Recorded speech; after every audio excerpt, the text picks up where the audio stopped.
بل أكثرهم لا يؤمنون ولما جاءهم رسول من عند الله مصدق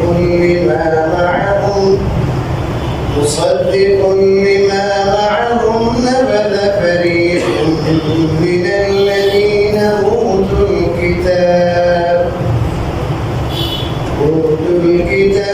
كتاب الله وراء ظهورهم كأنهم لا يعلمون. صلى الله عليه وسلم.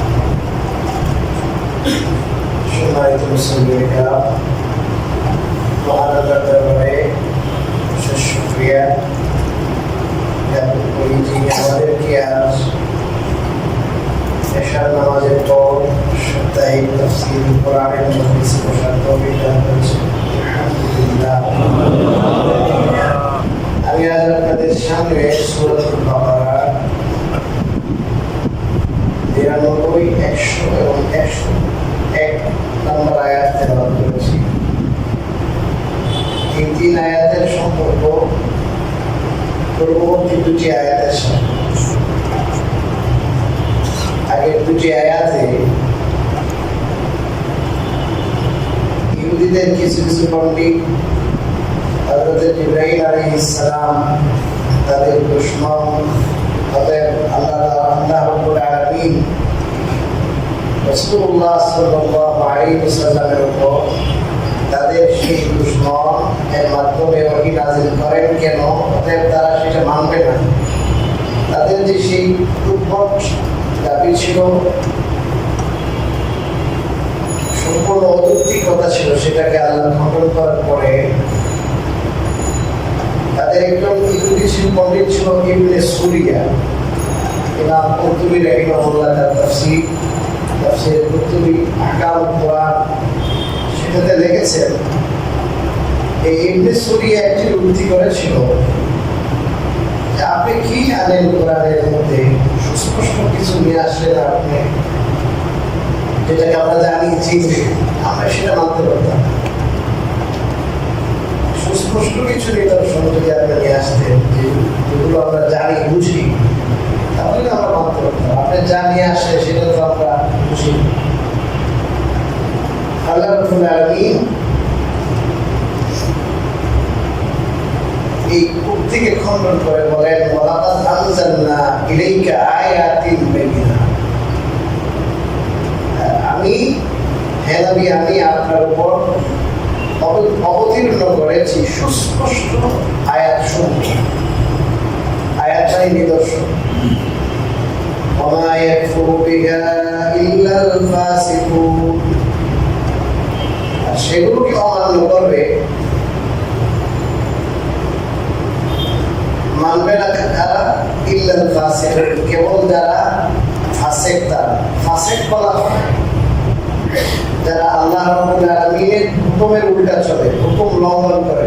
আল্লাহর হুকুম একটা, তারা আল্লাহর হুকুমকে মানে না, আল্লাহর হুকুমের বিরুদ্ধে চলে যারা, এদেরকে বলে ফাসিক শাব্দিক অর্থে। যদিও আমরা ফাসিক বলতে মনে করি যারা মুসলমান, তবে গুনার কাজ করে।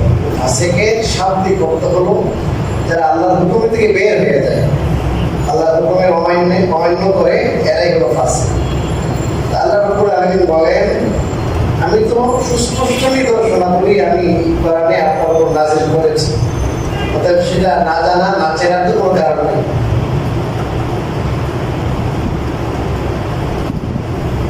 একটাই কারণ, তারা কুফরি করে, এই কারণে নয়, অমান্য করে এই জন্য নয় যে সেগুলো তাদের কাছে পরিচিত নয়, তারা বুঝতে অপারগ, এই জন্য নয়।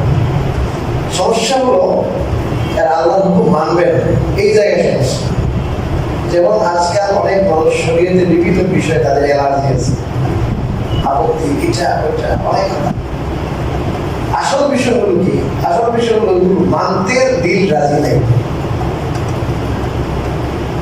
এটা অযৌক্তিক বলে, বিভিন্ন ধরনের যুক্তি এর বিরুদ্ধে, আল্লাহর হুকুমের বিরুদ্ধে দেওয়া।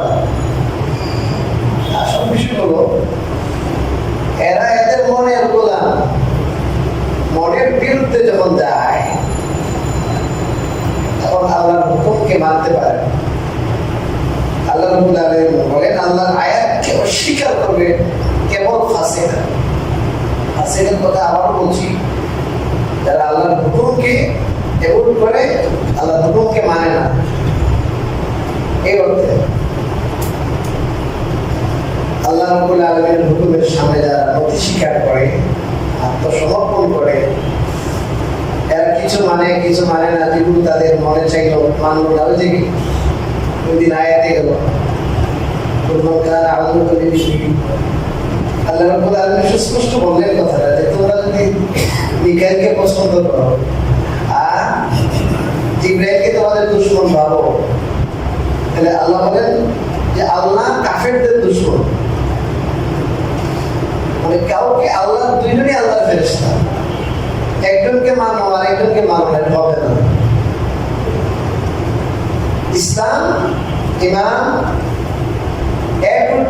সবকিছু মানব না। আমার মনে চাইলে মানবো, মনে না চাইলে মানবো না।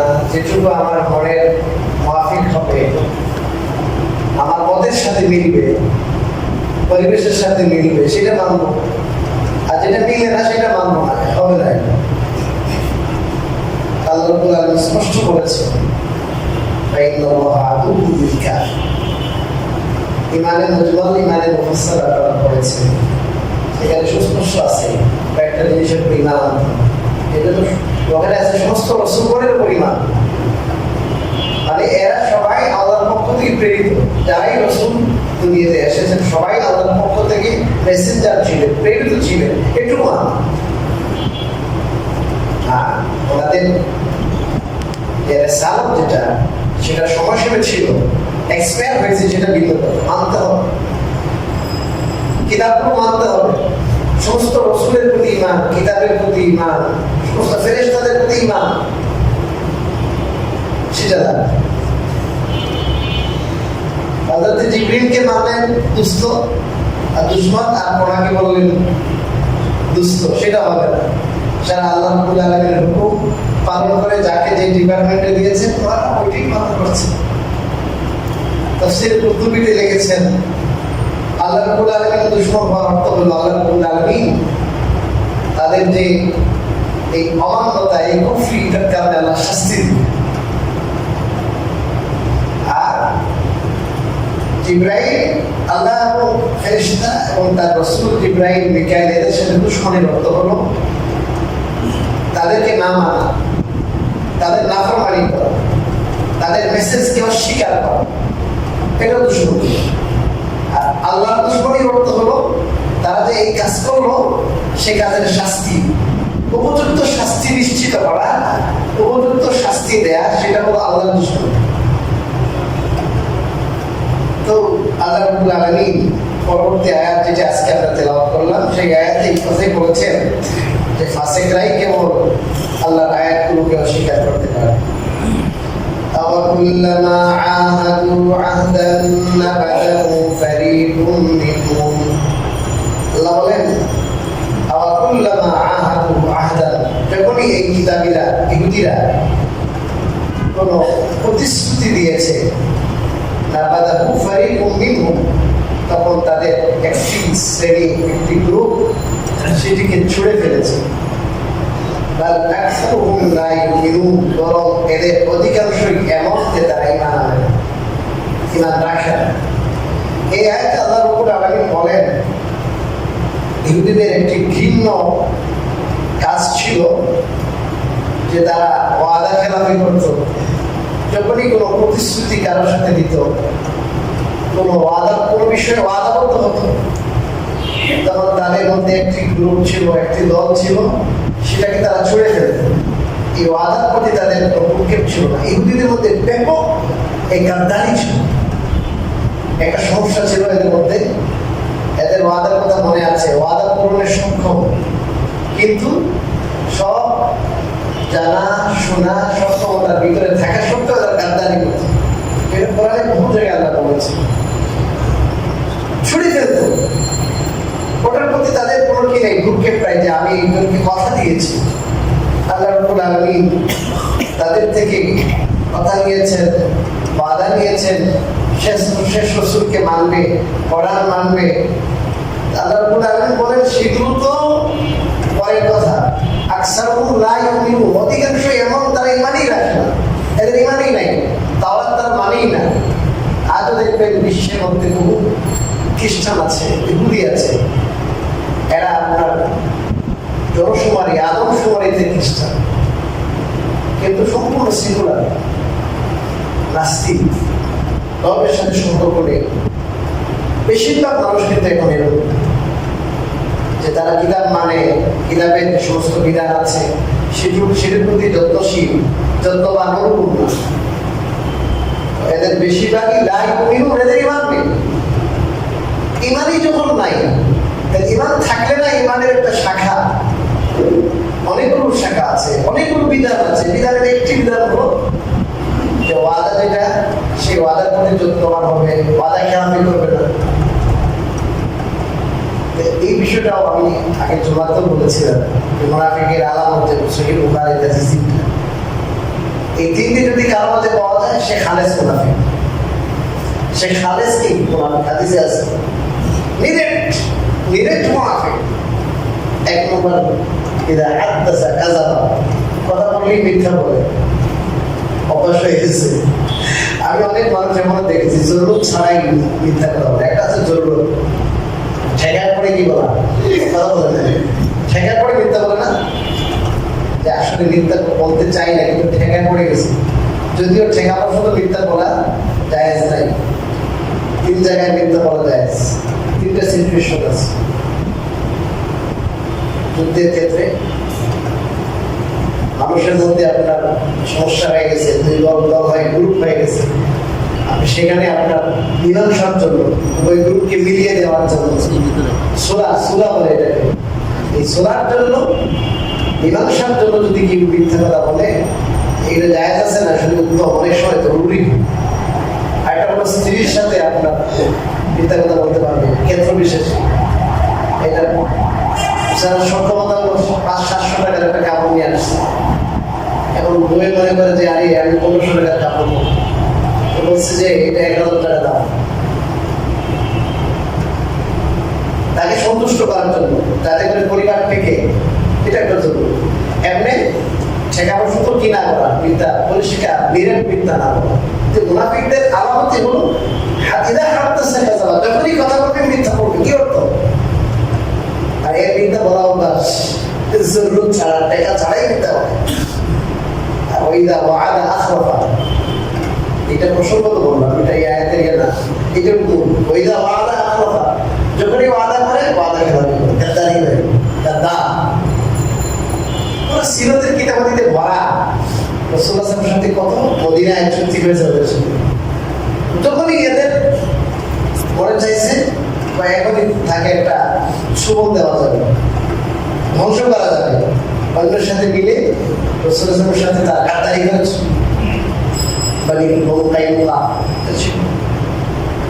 বিভিন্ন গজবার মধ্যে আপনার দেখা যায় যে এরা আগের থেকে রাসূলের সাথে প্রতিশ্রুতি ছিল যে আমাদের যুদ্ধের ক্ষেত্রে আসবে, তোমরা আমাদের সাথে মিলবে, কিন্তু এরা অবছরে অন্যদের সাথে মিলে রাসূলুল্লাহ সাল্লাল্লাহু আলাইহি ওয়াসাল্লামকে আপনার শেষ করে দেয়া, ইসলামকে খতম করার জন্য মেতে উঠেছে।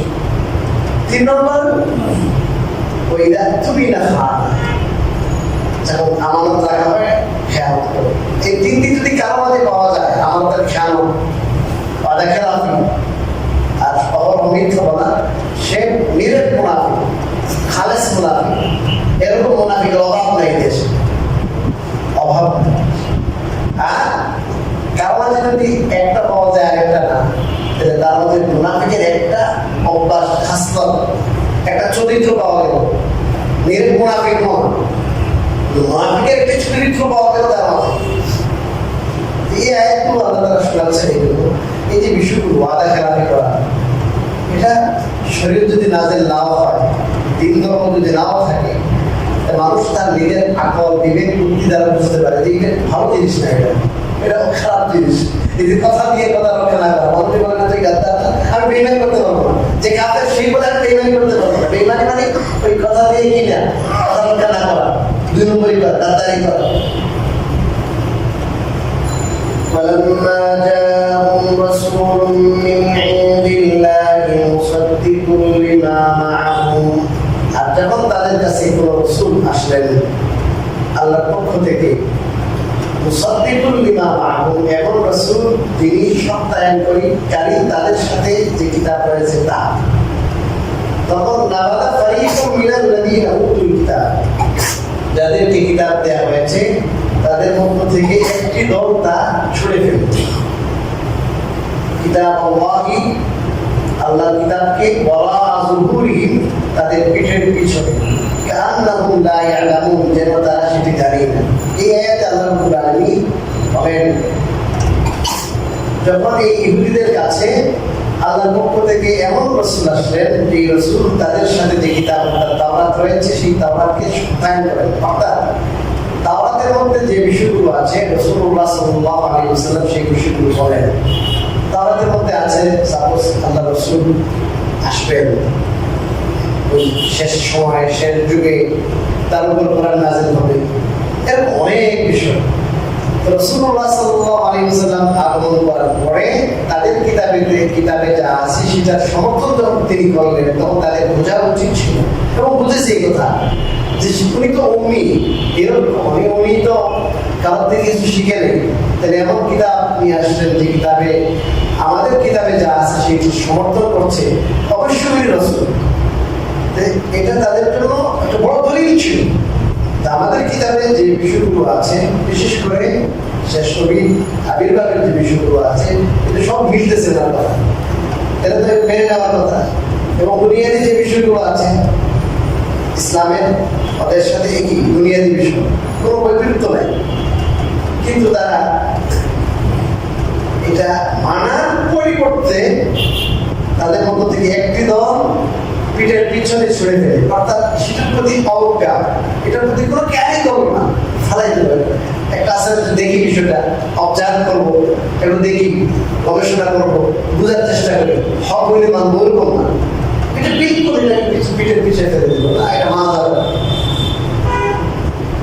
আল্লাহ বলেন কান্নাহুম লা ইয়ালামুন যেন তারা জানেই না মানে এমন ভাবে এটা স্বীকার করলো যেন এই তাওরাতের মধ্যে যে আছে রাসূলের কথা কোরআনের কথা এটা তো সবাই জানে তাদের যেমন ভান করে তারা যেন কি নাই ওই তাওরাতের মধ্যে ওই ভবিষ্যৎবাণীগুলো নাই এমন একটা কি করে তারা বলেন ভান করে যেন জানেই না জানে কিন্তু এমন ভাবে কিতাবকে তারা অস্বীকার করে কিতাব থেকে তারা বিমুখ হয় সেটা দেখে মনে হয় যে এদের কোনো জানা নাই যে তাদের কিতাবে এই বিষয়গুলো আছে এরপরে আল্লাহ রাব্বুল আলামিন অনেক লম্বা আয়াত সেই আগে রাখলে আগামী সপ্তাহে ভালো হবে সুলাইমান আলাইহিস সালামের যুগের একটি ঘটনা জাদু সংক্রান্ত আল্লাহ রাব্বুল আলামিন বলেছেন সুলাইমান আলাইহিস সালামের যুগে জাদু চর্চা ছিল তো এরা এই ইহুদিরা বলতে লাগলো যে সুলাইমান যে সমস্ত মুজিজা প্রদর্শন করেন না তার যে বিরাট যে ক্ষমতা রাজত্ব করার দুনিয়া বিক্রি এটার মূল উৎস হল কি যে তিনি জাদু শিখেছেন জাদুবিদ্যার মাধ্যমেই তার ক্ষমতাকে রাজত্বকে টিকে রাখছে এর সন্তানের পড়া দেন অর্থাৎ তারা তাদেরকে সন্তানে এটা শিখাই না যে তোমরাও যদি জাদুবিদ্যা শিখো তোমরাও সুলাইমানের মতো হইতে পারবে তো তারা এই জাদুর পিছনে পড়ো আল্লাহ রাব্বুল আলামিন এই জাদুর মুজিজা নবীদের সাথে থাকে মুজিজা এবং জাদু দেখতে এক মনে হয় আরেকটা যেমন ফেরাউনের সামনে যখন তার বাহিনী জাদুকর বাহিনী রশি পালাইল লাঠি পালাইল সব করে কেটে গেছে সাপ বড় সাপ হয়ে গেছে আবার হযরতে মুসা আলাইহিস সালাম যখন লাঠি ছুড়লেন সেটাও সাপ হয়েছে দেখতে দুই সাপ কিন্তু মুজিজা এবং জাদুর মধ্যে বিস্তর আসমান জমিনের পার্থক্য আছে এই পার্থক্য যেন মানুষ বুঝে নবী জাদুদার নবী হন নাই তার সাথে মুজিজা আছে এই মুজিজা এবং জাদুর মধ্যে যেন পার্থক্য হয় এই জন্য আল্লাহ রাব্বুল আলামিন আসমান থেকে এই যে ফেরেশতা নাযিল করলেন এগুলোর নাম হারুন আরেকজনের নাম মারুত। হারুত এবং মারুত এই দুইজন জাদু এবং মুজিজার মধ্যে পার্থক্য নিরূপণ করার জন্য, মানুষের কাছে ক্লিয়ার করে দেওয়ার জন্য আল্লাহ তাআলা পাঠাইলেন যে তোমরা যাও, তাই তোমরা কিছু মানুষকে কি শিখাইবা? জাদু শিখাইবা, দেখাইবা জাদুর প্রভাবটা কি দেখাইবা। তবে তারা যেন সেটার ব্যবহার না করে, একটা শিখে রাখা, দেখা, বুঝা, অবজার্ভ করা, আর একটা এটার প্রয়োগ করা। বললেন ওনারা যে না তোমরা কি করবো না, এটা খবরদার প্রয়োগ করবো না, প্রয়োগ করলে কুফরি হবে। এটা তোমাদের জন্য আমার বিরাট পরীক্ষার বিষয়। যদি প্রয়োগ করে কোনো জাদু শিখে, এটা কুফরি কাজ হবে। যাক, আল্লাহ রাব্বুল আলামিন এই আমাদের এই পরবর্তী আয়াত, যেটা 102 নম্বর আয়াত, ওয়াত্তাবাউ মা তাতলু শায়াতিনু আলা মুলকি সুলাইমান, এই ইহুদিদের আরেকটি জঘন্য অপরাধ, তারা জাদু শিখেছে। আর জাদু শিখার পরে তারা জাদুতে অভ্যস্ত হয়ে পড়েছিল। জাদুবিদ্যা শুধু শিখেছে এমন নয়, এবং জাদুর প্রয়োগ পর্যন্ত করেছে। এবং আরেকটি বড় অপরাধ হলো, তারা হযরত সুলাইমান আলাইহিস সালাম তিনি জাদুকর ছিলেন না, তার উপর আল্লাহ অনেক আপনার মুজিজা নাযিল করেছেন, মুজিজা দিয়েছিলেন। আল্লাহ তার প্রতি যে মুজিজাগুলো নাযিল করেছিলেন, মুজিজা দিয়েছিলেন, সেটাকে তারা আখ্যা দিল কি কথা বলেন না জাদু। এটা অনেক বড় কুফরি। তাকে তো তার নবী থাকে তাইলে, এবং কি তারা শেষ পর্যন্ত বললো উনি জাদু শিকার পর এক পর্যায়ে মূর্তি পূজা করেছেন। তাহলে হযরত সুলাইমান আলাইহিস সালামকে তারা কি বলবো? কাফের। ওই মূর্তি পূজা করলে তো কাফের হয়ে যায়। এই একের পর এক আল্লাহ রাব্বুল আলামিন এই ইহুদিদের জঘন্য থেকে জঘন্য অপরাধ আল্লাহ তাআলা বর্ণনা করছেন। তো ইনশাআল্লাহ আমাদের সামনের সপ্তাহে পুরো আয়াত আমরা পড়বো। সেখানে জাদুর হাকিকত, জাদুর বিধান, জাদুর প্রকারভেদ, এবং মুজিজা এবং জাদুর মধ্যে পার্থক্য কি, বিস্তারিত ইনশাআল্লাহ আসবে। আল্লাহ রাব্বুল আলামিন যা শুনলাম সেটা আমরা বুঝার